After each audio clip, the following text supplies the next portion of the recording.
than how we felt the last two games.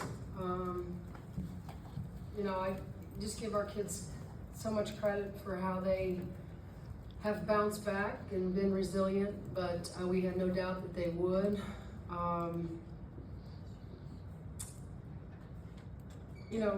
There's something, when you go through some rough patches, I think you find out quickly what you're made of. And, I think we found out today that we're capable of a whole lot. And my hope for this group is that they can see themselves in this game today and know that they can come out and perform like this every night. It helps when your shots go down, and they certainly did. But the game started, from the beginning where we just asked them to be physical. We asked them to stay connected. We asked them to be aggressive. Offensively, we wanted to play in space. We wanted to play faster today. I thought Shea did a great job of getting us going early, which again just created energy for us. And it looked like that, when your shots go down, and it's typical for a lot of teams, it does do something for your defense. But just, so happy for all of those kids that have been, disappointed for sure, and how we have underperformed, but knew that it was certainly going to be in us. Shea was great, Yarden, all of them were great offensively. Chloe, when Chloe shoots the balls the way she does, or did today, and she's aggressive like that, we look like a whole different basketball team. I think we can all agree with that. My MVP tonight from the defensive side of the ball was Jules. She came in and did a great job on number 3. Just giving her some resistance. She took a big charge down in the second half. And so we knew it was going to take a bunch of us, a bunch of pieces. This is a team that averages right around 15 threes. They only gave up 2 tonight. Certainly they got to miss shots, but you got to be in their space. I thought we did a great job of that. So really happy, with how we came out and did our job. Followed the scouting report and executed it.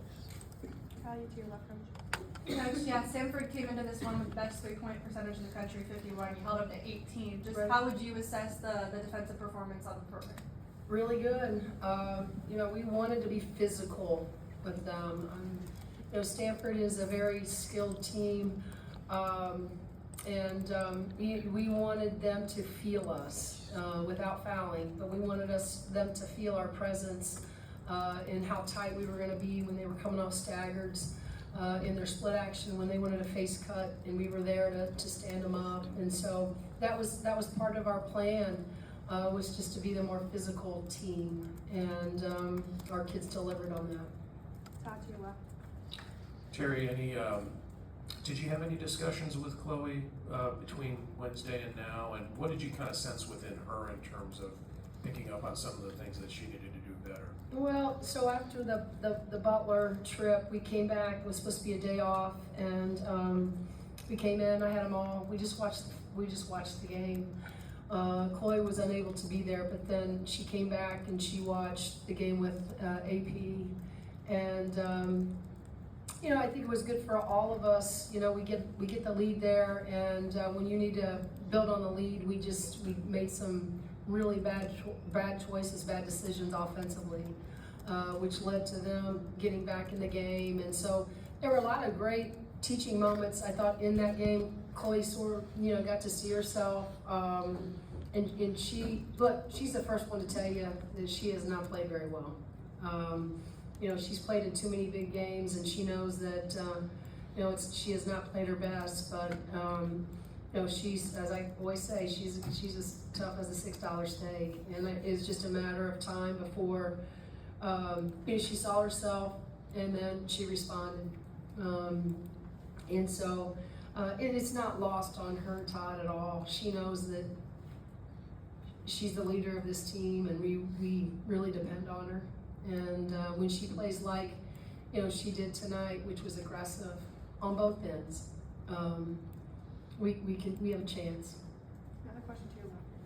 Yeah, Chloe and Jordan both talked about using last year's Stanford game as motivation. So from Butler to now, I guess, what was that process like of trying to motivate them? Well, I don't know that, you're talking about a team that is, for the last 7+ years is used to winning, one of the top programs in the country.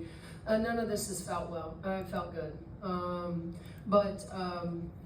The one thing that I continue to say is, as long as you have players that are in that locker room that want to fix it, it matters to them, you have a chance. And, maybe that was part of the motivation.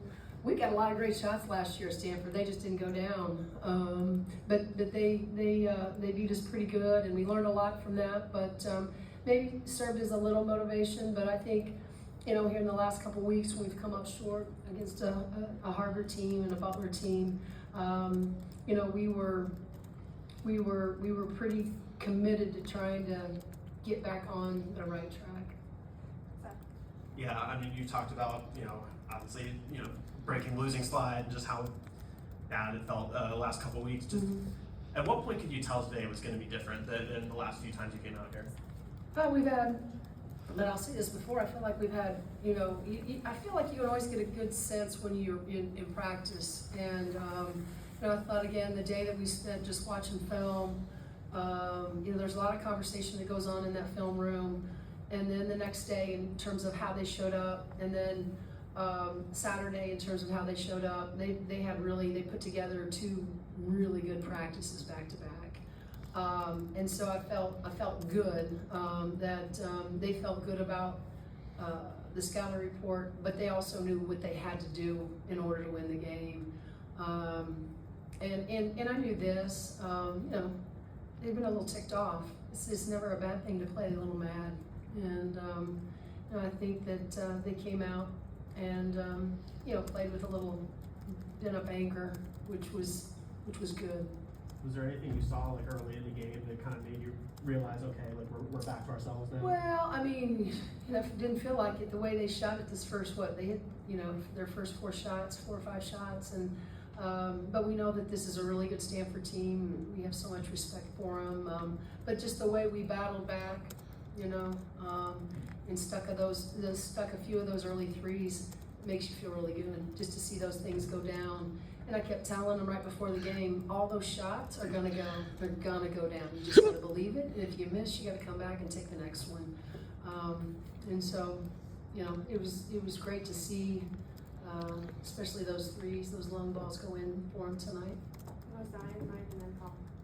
Terry, it looked like, especially in the first quarter, you were kind of visibly telling your team to push the ball up the court a lot. What was your reasoning for just wanting to run more in space game? I just feel like we're better when we play faster. We play in more space. We made a couple tweaks and just, took Chloe off the ball, put the ball in Shay's hand, and really just, again, setting her a bunch of step-up screens and early drags, and wanted her to probe underneath the rim and just, try to find openings, people on the outside. And I just think it made us more aggressive. And so, and they like playing like that too. I'm probably the one that probably has to take the hardest look at me in terms of the first 3 games and not allowing them to play a little bit more with freedom and space. And so I learned a hard lesson, but I'm glad that, it's early where we can make a few changes and tinker with a few things, and tonight it worked out for us. Mike and Paul. I mean, you said you've been kind of throughout this pretty happy with how they've practiced, and like the results have been fairly some wild swings here. I mean, do you hope that that won't be so hard to predict, find that consistency? Is that hard for a coach, especially when you have a new look roster? Yeah, I think everybody has to be really careful. This is, we're in a different, there's an adjustment period when you lose a kid like Mackenzie Holmes. There is. You can look on paper and go, yeah, but you still have Chloe and Sid and Yard and 3 starters. But, when a kid like that, she takes up so much attention, right? And because she took up so much attention, it opened up so much for us on the outside. it takes an adjustment, you know, and a different way of learning how to play with each other and playing off of each other. And, you know, we're still learning how to do that. You know, she's new to our program, as Strip is new to our program. And so, yeah, I just think there's going to be, it's not gonna be a straight line. I think it's gonna be, you know, there's gonna be some twists and turns throughout, but we just gotta stay steadfast to what we do, and that's stay together and, you know, guard hard and try to get the best shot for us, you know, and with the 5 that are out there on the floor. But, you know, what we have to continue to do, and this is it, and this is the other thing too, is making sure that we as a staff, we realize that, you know, it's easy for you guys to say and look and suggest and all that, and I know that that's your jobs, but my job is to lead these guys, and my job is to make sure that we're pouring into these guys and making sure that they continue to have confidence and remind them that yes, we got some really great pieces, but you know, it's gonna take some time. And so I hope that this helps a little bit, you know. I don't know that winning cures everything, but winning feels good. And so, you know, maybe this is sort of the step that we needed, or like today with such a great Stanford team, that, you know, it can springboard us into continuing to get a little bit better, you know, play better basketball. No Colin in the second round, then Dalton with the last question. You guys started 1 for 5 from the field to start out the second half, but then finished 5 of 7, including Yarden's back-to-back threes. How important was it to flip that switch in the middle of the third quarter to kind of keep Stanford away and keep the crowd in? Right. No, it was, you know, but we've seen Yarden hit so many big shots for us, and so, you know, that wasn't, you know, surprising, but again, it's just reminding them that all of those are gonna go on in, you know. We're gonna continue to hit shots. We gotta continue to be aggressive and, you know, try to put our teammates in the best possible situation to get great shots. But Yarden goes back-to-back, those are 2 big-time shots by a big-time player. Dalton, the last question. Hey Terry, how are Lexi and Lene progressing and how close are they to returning? Bo not progressing as well, but Lexi is, she should be back in practice this week. And hopefully she'll get a few minutes. I don't know how many minutes, but she'll get some minutes, hopefully down in the Bahamas with us. But she's progressed very, very well. It's still a game time decision on Bo in terms of what is next for her. All right, thanks, Dalton. Yep, thank you guys.